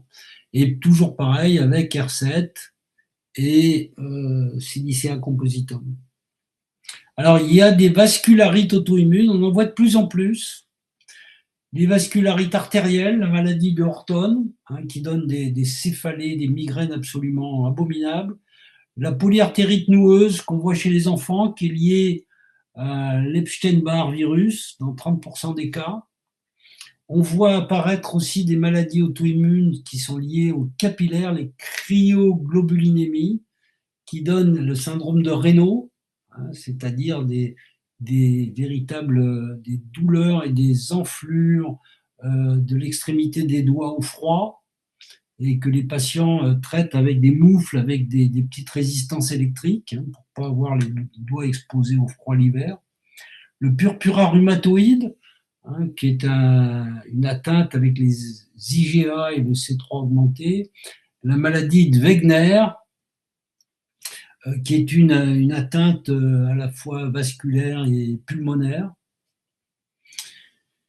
Bref, il y en a beaucoup. Mais il y a aussi des atteintes veineuses. La maladie de la Peyronie, hein, elle est amusante celle-là, c'est une sclérose du pénis.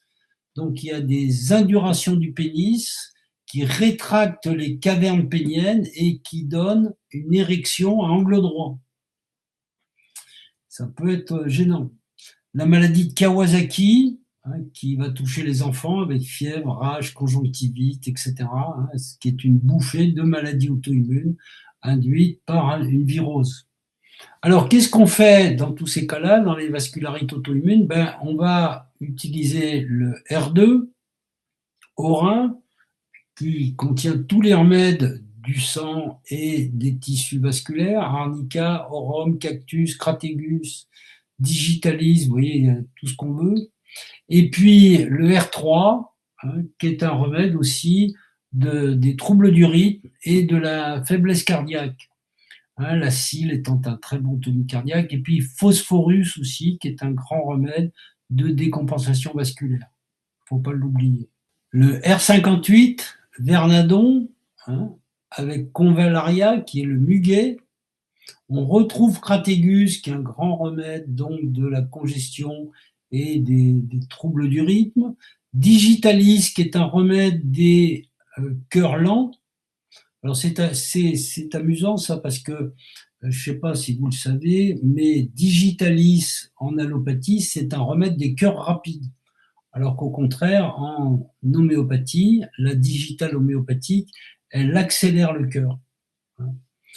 Le R12, grand remède du vieillissement vasculaire, avec arnica, barita, kaliode.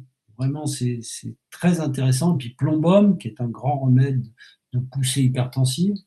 Comme toujours, on utilisera des antioxydants et des oméga 3 pour protéger les tissus atteints. Et comme toujours, on va relancer les fonctions hépatiques qui sont centrales dans les maladies auto-immunes. Donc, en résumé, les maladies auto-immunes sont des maladies inflammatoires chroniques de phase 5 destructrices. Celles-ci intéressent aussi le lit vasculaire, vascularite à prédominance artérielle, la maladie de l'Orton, polyartérite noueuse, décrite dès 1866, souvent associée à une infection chronique à virus Epstein-Barr ou HIV d'ailleurs. Donc le R12 est toujours pareil, le R7. Je ne sais pas si Michel a fait son stock de R7 et de R88, mais je pense qu'il peut en avoir en stock, c'est important. Alors, les cryoglobulinémies, on en voit le purpura rhumatoïde. Là, vous avez un enfant avec des taches de purpura rhumatoïde. Le purpura, c'est des taches de sang sous la peau. Vous voyez, l'état inflammatoire est tout à fait net avec ce purpura qui va toucher les membres inférieurs en particulier. Et qui, alors, les classiques, évidemment, ils mettent la cortisone.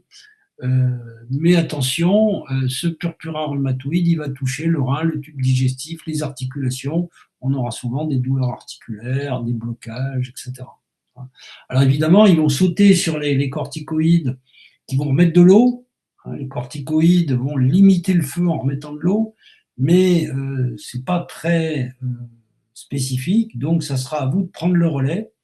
Et pour éviter que ça récidive, essayer de comprendre d'abord qu'est-ce qui s'est passé, et puis prendre le relais pour pouvoir baisser plus rapidement les traitements allopathiques délétères. Alors, on voit de plus en plus le syndrome des antiphospholipides. C'est une maladie auto-immune grave, emboligène, à rechute, et là, il faut les maintenir absolument sous anticoagulants, et l'anticoagulant principal, c'est la coumarine. Là aussi, c'est pas parce qu'ils sont à la coumarine et qu'ils vivent très bien avec leur coumarine qu'il ne faut pas se poser la question et se dire mais attention, c'est une maladie auto-immune, il y a une sécheresse, peut-être il y a des intolérances alimentaires et peut-être on pourrait utiliser des remèdes qui font qu'on va limiter la sécheresse, qu'on va limiter l'inflammation et que ce syndrome des antiphospholipides ne devienne pas autre chose. Parce que c'est pas sûr que ça reste une maladie auto-immune isolée. Souvent, il y a une deuxième et même parfois une troisième maladie auto-immune qui va se déclencher, c'est parce que le terrain n'a pas été traité. La maladie de Wegener, je vous en ai parlé, est une vascularite avec des granulomes dans le nez, les sinus, les oreilles, les poumons, avec des hémoptysies. Le patient crache du sang. J'en ai vu pas mal en Suisse ces derniers temps, et entre autres, un de mes amis naturopathe est mort d'une maladie de Wegener il y a quelques années. Les vascularites à prédominance veineuse, on l'a vu, la maladie de la péronie, la maladie de Kawasaki, qui commence à être bien connue, qui touche les enfants avec un rage diffus, conjonctivite, adénopathie, fièvre. Alors ça, c'est les pédiatres qui traitent ça, et puis vous allez le récupérer après et vous allez vous poser la question qu'est-ce qui s'est passé, souvent c'est viro-induit. Alors, plus grave, les maladies auto-immunes des reins, les glomérulonéphrites par anticorps anti-membrane basale, et la plus fréquente était la glomérulonéphrite post-streptococcite après une angine. Le syndrome néphrotique des jeunes enfants, hein, c'est une inflammation des reins auto-immune, des glomérules, qui fait que l'enfant, bah, il va se mettre à avoir des œdèmes absolument monstrueux et un cholestérol qui monte au plafond. Et ça se traite là aussi en aigu par les corticoïdes à haute dose. Mais le problème, c'est qu'on ne peut pas les baisser parce que ça a tendance à remonter très très vite et le pronostic vital est engagé. Et donc là, votre rôle est important parce que vous devez vous poser la question, ben, qu'est-ce qui s'est passé pour que tout d'un coup, il soit passé en phase 5? Ben, il s'est toujours passé la même chose. Il y a eu une sécheresse, il y a eu une épine irritative, il y a eu une intolérance alimentaire. Et puis aussi, mais c'est plus rare, le syndrome de Goode-Pasture, avec polyurie, protéinurie et maturie. Là aussi, c'est soigné essentiellement par les néphrologues et les immunologues. Et puis, vous avez des glomérulonéphrite par complexima, la maladie de Berger, hein, qui est une maladie à IgA, qui a la propriété de représenter actuellement un tiers des gens qui sont sous rein artificiel. Les glomérulonéphrite post-vaccinale, hein, j'ai un de mes confrères qui a fait une glomérulonéphrite post-vaccinale comme ça, qui l'a mené en dialyse, il n'était pas content. Et puis certaines intoxications médicamenteuses qui peuvent en effet léser la muqueuse glomérulaire et déclencher une auto-immunité. Alors les traitements du rein, hein, néphralbumine, hein, caliarsonicosum, phosphorus, plombum, solidago, grand remède de l'atteinte rénale, donc le R64, et puis le R58. Là, on est beaucoup plus sur l'axe rein-cœur. On est sur des problèmes de manifestation cardiaque d'une insuffisance rénale. Alors, les maladies auto-immunes non spécifiques d'organes, le lupus érythémateux disséminé et la sclérodermie. Alors, le lupus érythémateux disséminé, grande prédominance féminine, hein, 80% des cas. C'est une maladie auto-immune du collagène. Elle est polymorphe, c'est-à-dire elle va atteindre le rein, bien sûr, elle va évoluer vers l'insuffisance rénale, mais aussi les vaisseaux, les articulations, ça ressemblera un peu à l'APR. Ça va, c'est assez triste, hein. Donc là, il va falloir vraiment. Donc les immunologues maîtrisent les poussées inflammatoires. Et ça sera à vous de mettre en évidence les facteurs déstabilisants qui ont amené à cette maladie-là et qui fait qu'elle n'a pas tendance à se refroidir. Vous avez, ça c'est le lupus érythémateux disséminé, mais vous avez un deuxième type de lupus, c'est le lupus érythémateux chronique, qui lui va se limiter à des lésions cutanées avec une alopécie et des anticorps antinucléaires augmentés. Et ces lésions cutanées, on les appelle des morphées. Et la morphée la plus spectaculaire, c'est la morphée en lame de sabre. Et ça donne des lésions de la peau. Il y a une sclérose de la peau et en particulier, c'est très spectaculaire quand ça touche le cuir chevelu. Il y a une zone du cuir chevelu en lame de sabre, comme si vous aviez pris un coup de sabre qui vous avait enlevé les cheveux à ce niveau-là. Vous pouvez aller voir sur Google, vous tapez morphée en lame de sabre, vous verrez, c'est assez spectaculaire. Ensuite, vous avez la sclérodermie. Alors, elle est moins fréquente, mais quand même, elle représente actuellement plus de 1000 patients en Suisse. C'est une maladie fibrosante, handicapante, défigurante, et qui souvent débute par un syndrome de Raynaud. Hein, j'avais eu une jeune fille comme ça, qui avait démarré une sclérodermie suite à un choc émotionnel violent. Et alors elle se plaignait, alors ça donne très rapidement, la peau se rétracte et ça donne des mains de sorcière. Et alors elle râlait parce qu'elle pouvait plus bouger la poignée de son scooter. Alors j'ai eu beaucoup de mal à lui faire comprendre que son pronostic vital était en jeu et que le scooter, c'était peut-être un peu secondaire. Alors là, évidemment, dans ces maladies qui vont atteindre un peu tous les organes, eh ben, toujours pareil, le traitement antidouleur, anti-inflammatoire et majeur.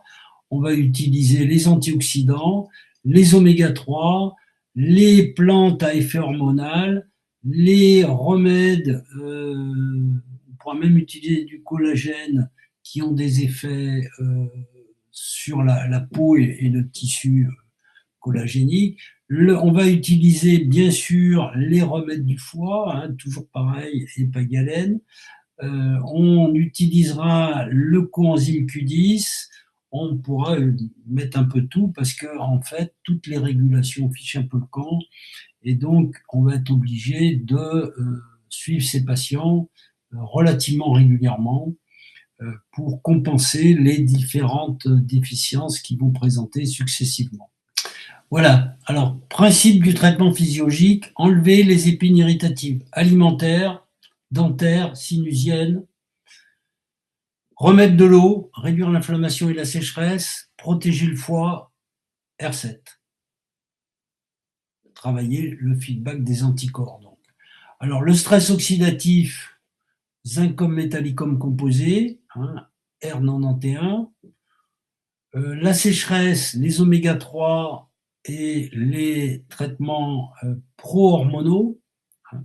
Les lésions cutanées, alors là, on va utiliser R55, rutavirine et la vitamine D3. Et maintenant, on a bien. Alors, très intéressant, la D3K2. Pourquoi K2? Parce qu'on s'est rendu compte que la vitamine K2 avait un effet régulateur des auto-immunités. Je vous en ai pas encore parlé, mais c'est intéressant. Le métabolisme hépatique, toujours. Et puis, l'atteinte vasculaire, hein, le coenzyme Q10, le R63, andagitain, et puis on peut utiliser des remèdes anti-âge classiques. Il y en a beaucoup dans la gamme Reykjavik, hein, qui vont avoir un effet justement de tonique nerveux. C'est pas très compliqué. Alors, deuxième type de pathologie auto-immune, les maladies neurodégénératives. Alors, elles sont un peu différentes dans la mesure où là, il n'y a pas de marqueur sérique bien net, puisque l'auto-immunité est une auto-immunité tissulaire. C'est-à-dire, ce sont les cellules, c'est le métabolisme des cellules qui est perturbé, et donc les lymphocytes vont générer des attaques tissulaires, mais ça ne se fera pas, ça ne sera pas médié par des anticorps. Alors, il y en a essentiellement trois qu'on connaît bien. La sclérose en plaques, qui va atteindre la moelle épinière et les nerfs périphériques.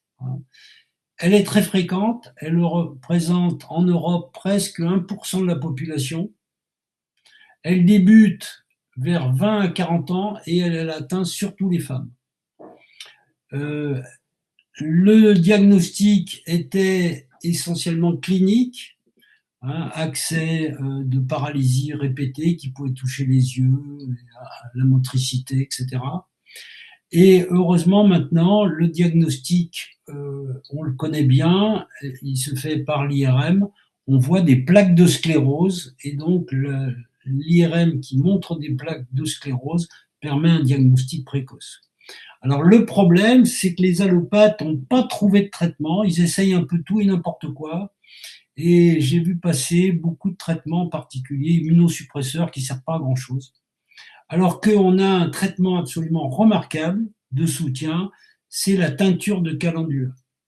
Alors la teinture de calendula, je vous rappelle que le souci des jardins, calendula, c'est une plante qui est une astéracée, c'est une plante, c'est une petite cousine d'arnica, mais qui va toucher essentiellement l'ectoderme.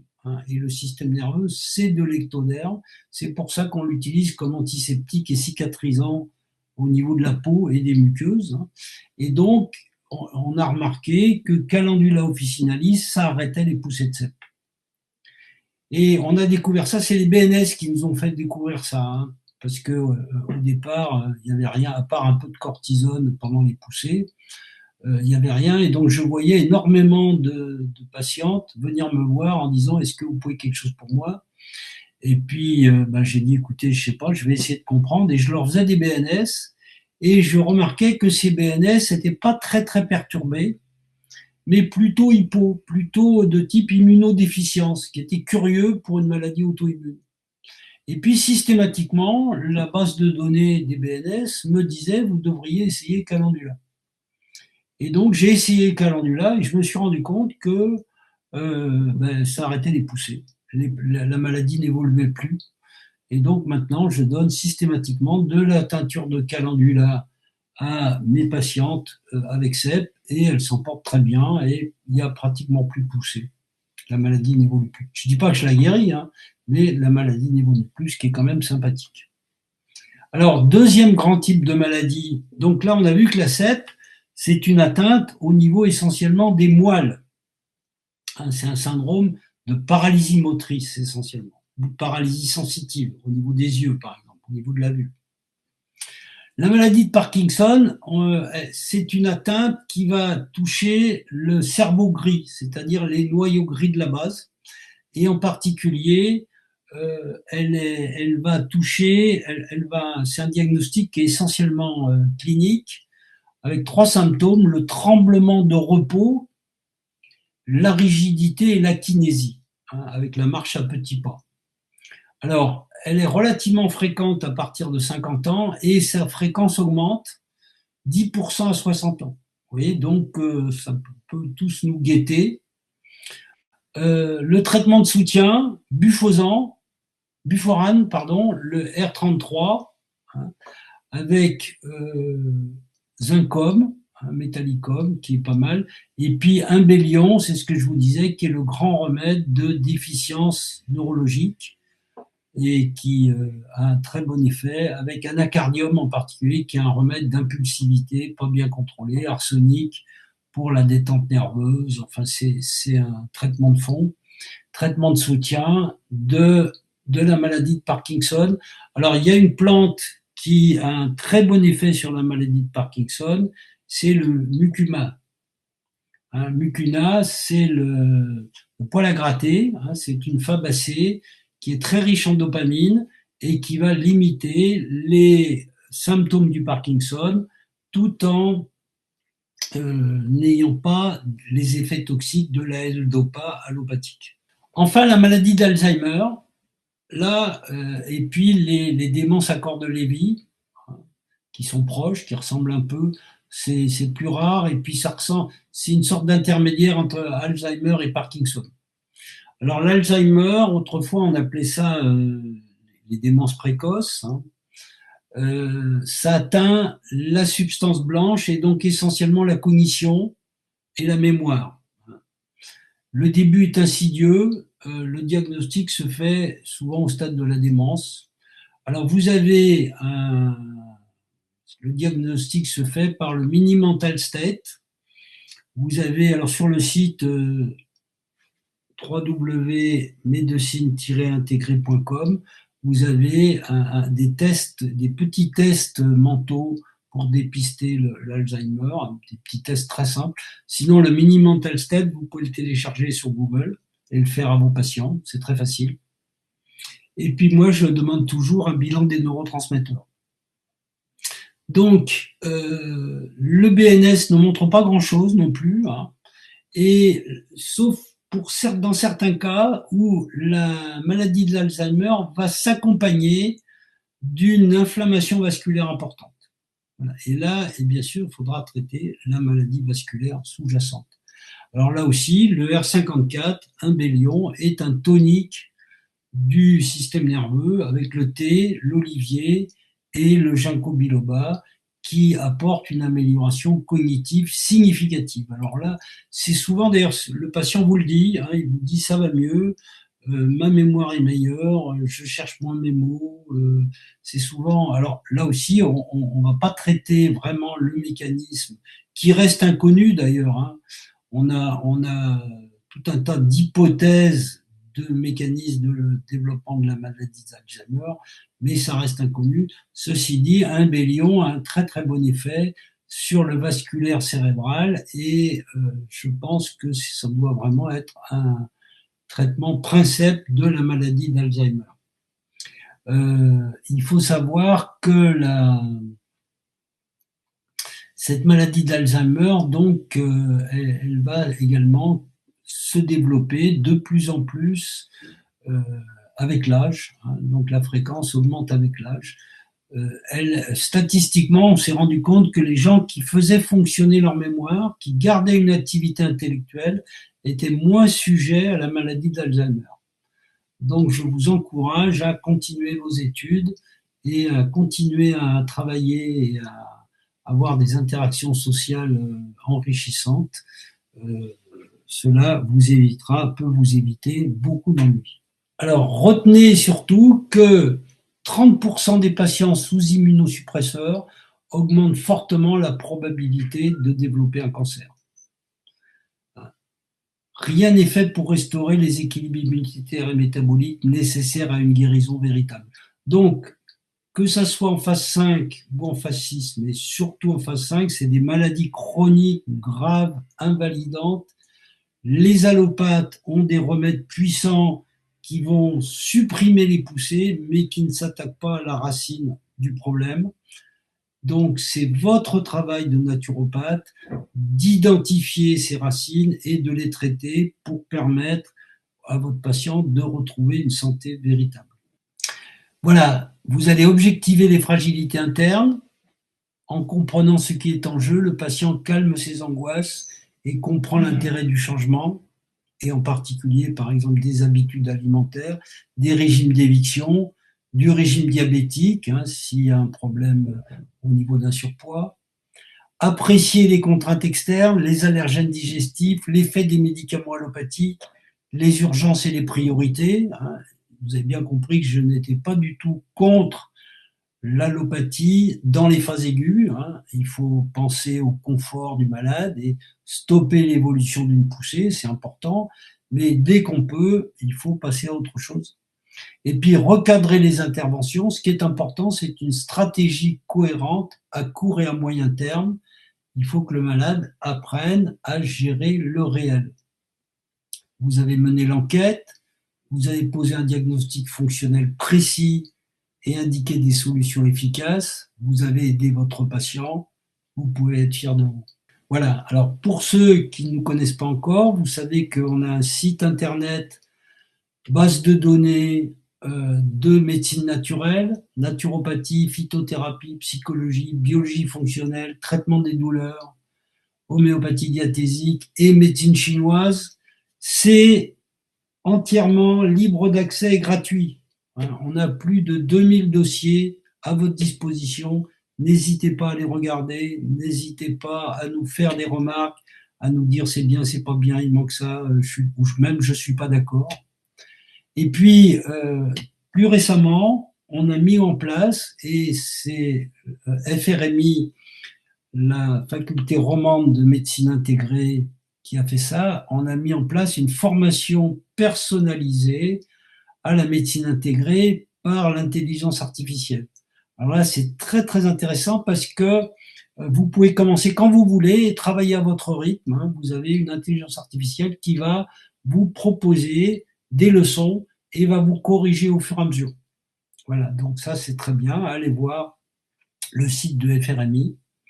J'ai fait personnellement un petit livre qui s'appelle Les stratégies anti-âge. Et puis, bien sûr, vous pouvez aller voir mes vidéoconférences sur mybiobox.tv, YouTube. Voilà, les maladies auto-immunes et neurodégénératives, le livre est disponible à la pharmacie de Chénan. Hein, vous n'avez qu'à demander à Michel. Il sait où on range nos livres et ils vous les donneront à un tarif privilégié de 15 francs au lieu de 20 avec le port. Et donc, à ce moment-là, ça vous revient moins cher. Voilà, ben, j'espère avoir répondu. Je pense qu'il y a des questions. Oui, merci beaucoup déjà pour ce beau webinaire, hein, pour toutes ces informations qui ont été partagées. C'était très enrichissant. C'était un thème déjà passionnant. Alors, il y avait une question de si une personne a des symptômes de la maladie de Raynaud et qu'aucun anticorps spécifique à la sclérodermie n'a été détecté dans le sang, est-ce qu'on peut exclure la sclérodermie? Oui. Ah, c'est rapide. Je m'attendais pas. Oui, oui, oui. Oui, oui. Non, non, alors là aussi, si vous voulez, il faut bien comprendre que bon, la sclérodermie, c'est la forme grave auto-immune, mais il y a beaucoup de gens qui ont des. Alors ça se voit, c'est souvent des patientes d'ailleurs qui sont vides de sang. Hein, la médecine chinoise explique ça très très bien. C'est les vides de sang. Le froid va paralyser le yang et il va y avoir un phénomène de Raynaud sans que ça soit une maladie de Raynaud. Voilà. Et il faut savoir qu'au niveau du poignet, il y a un court-circuit, on appelle ça un shunt, hein, artério-veineux, qui fait que 90% du sang artériel repart par la veine sans irriguer les doigts. Et donc, en fait, il suffit que vous ayez un petit déficit de sang ou un problème nerveux un petit peu important. D'ailleurs, elles le savent souvent, les femmes qui ont ça, quand elles sont fatiguées, énervées, elles ont mal dormi, elles ont beaucoup plus de ces phénomènes vasculaires. Ça se passe au niveau du shunt artério-veineux.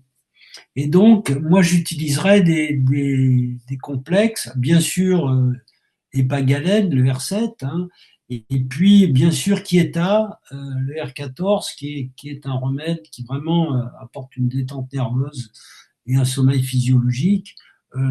Et puis, éventuellement, je demanderai un BNS pour affirmer déjà est-ce qu'il y a une sécheresse ou pas, est-ce qu'il y a un vide de sang ou pas, est-ce qu'il y a un vide d'énergie, hein, très souvent, il y a des problèmes de fatigue, et puis est-ce qu'il y a des anticorps ou pas. Voilà. Et donc là, il faut explorer ces affections qui sont pas graves, mais qui sont gênantes et qu'on peut améliorer énormément. Alors, allez voir sur le site, vous avez syndrome de Raynaud, et puis on vous explique les différents remèdes homéopathiques et les différents complexes qu'on peut utiliser selon le cas. Ok. Une autre question, est-ce qu'il existerait un remède ou une stratégie naturelle pour les rhumatismes psoriasiques?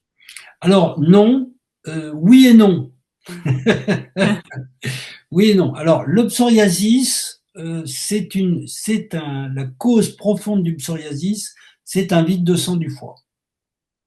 Ce vide de sang du foie va donner une chaleur qui va se manifester à la peau. Et donc, la peau va être sèche, craquelée, brûlante, etc. C'est ça le mécanisme du psoriasis. Donc, le traitement de base du psoriasis, ça va être de tonifier le foie. Et là, on va retrouver le R7.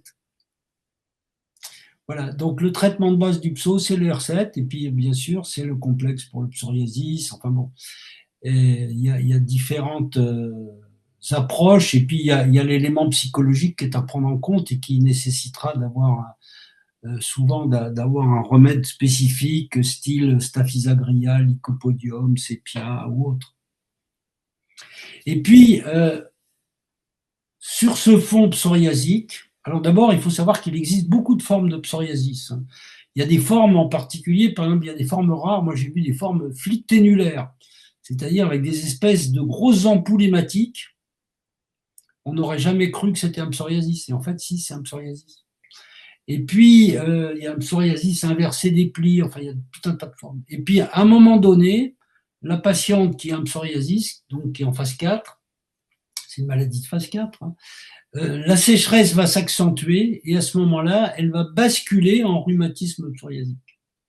Et donc là, eh bien, on va garder le traitement de base du psoriasis et puis on va mettre en place un traitement de type polyarthrite rhumatoïde. Très bien. Voilà. Comment est-ce qu'on peut soulager au mieux un lichen plan vaginal? Ah, très difficile. Alors, alors alors là, très très difficile. C'est relativement fréquent, hein, le lichen plan vaginal. Moi, d'abord, ça reste une maladie très mystérieuse, hein. Quand vous allez voir Dans les abstracts, le lichen plan, les allopathes ne s'avancent pas beaucoup sur les mécanismes du lichen plan. Euh, Qu'est-ce qu'ils font? Ben, ils proposent un peu de corticoïdes, hein, c'est toujours pareil, on met de l'eau pour calmer le feu. Personnellement, ben, je demande un BNS et puis j'essaie de comprendre comment fonctionnent les plantes qui sont proposées. C'est compliqué le lichen plan. Joker. Ok. Quelqu'un qui demande que conseiller pour des cystites récidivantes. Alors, les cystites récidivantes, ça c'est très intéressant. J'en ai parlé en parlant du déficit en C4, hein, qui a une origine hépatique. Alors, vous allez sur le site, il y a un chapitre qui s'appelle cystite colibacillose. Et ce chapitre, il va vous expliquer que, en fait, on a repris les données de la médecine chinoise. En médecine chinoise, il y a 7 causes des cystites, hein. Ils disent c'est une chaleur sur la vessie. Et en fait, il y a 7 causes. Et donc, plutôt que de sauter sur un traitement minute de la cystite, il faut se poser la question des causes. Alors, ben, il y a des causes émotionnelles, il y a des causes de fatigue, il y a ce qu'on appelle la pierre, hein, c'est des lithiases, des microlithiases qui entraînent des cystites, etc. Et là, on va traiter évidemment en fonction de la cause. Et il y a des remèdes homéopathiques qui sont spécifiques de chaque cause. Donc là aussi, c'est comme pour le cholestérol, hein, c'est pas de faire disparaître la cystite ou de faire baisser le cholestérol qui est la solution, c'est de se poser la question quelle est la cause. Et à ce moment-là, on traitera physiologiquement la cause et le patient sera réellement guéri. Très bien. Et puis une dernière question. Quel remède homéopathique pour la maladie de Birmer et existe-t-il un traitement homéopathique pour faire baisser la gastrine? Alors, la maladie de Birmer, ben, c'est un anticorps anti-vitamine B12, hein. Il y a pas de. Il y a deux choses. Euh, D'abord, elle est bien compensée par l'apport de B12. Euh, donc, les allopathes s'en foutent. Je veux dire, ils font les piqûres de B12, ça va très bien. Le patient, on fait disparaître la partie émergée de l'iceberg.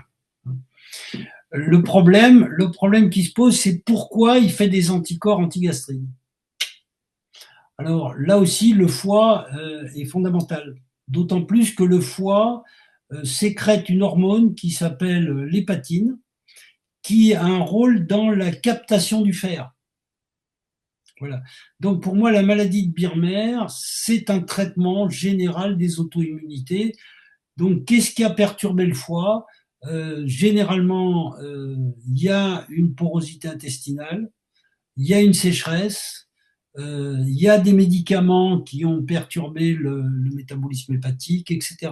Donc faut traiter ça comme une maladie auto-immune, comme une phase 5 qui apparaît sur une phase 4, où il va falloir euh, mettre en évidence la responsabilité des différents acteurs. Voilà. Donc, je vous ai donné un certain nombre de solutions, en sachant que ces solutions sont valables que si vous menez l'enquête. Voilà, il faut mener l'enquête. Le naturopathe, c'est quelqu'un qui mène l'enquête pour comprendre dans quelle impasse le malade se débat. Qu'est-ce qui l'a amené là? Et puis, quel chemin on va lui proposer pour sortir des mécanismes de sa maladie. C'est pas seulement de faire disparaître les symptômes, hein. Ça, en général, le médecin y arrive relativement bien, mais c'est de restaurer la santé, restaurer la physiologie. Donc, comme disait Churchill, je vous apporte que du sang et des larmes, hein, il va falloir travailler. Heureusement, on a un gentil laboratoire, on a des gentils pharmaciens qui nous donnent des outils qui marchent bien et qui sont très physiologiques et on est bien content. Super. Ben, merci beaucoup Jean-Yves. C'était vraiment un plaisir ce webinaire. Merci aussi à chacun et chacune d'entre vous pour votre présence, pour votre attention tout au long de cette soirée. Pour ceux qui désirent recevoir une attestation de participation, vous pouvez compléter le formulaire qui va vous être envoyé à la clôture du webinaire. Et vous savez que votre retour nous est précieux, donc on vous remercie de prendre aussi quelques instants pour partager un peu votre évaluation. Voilà, bah merci beaucoup et puis une bonne soirée à tous et à bientôt. Au revoir, à une Au revoir. prochaine. Envoyez-nous les questions que vous aimeriez voir traitées. Voilà, ça sera un plaisir pour moi. Au revoir. Super, au revoir.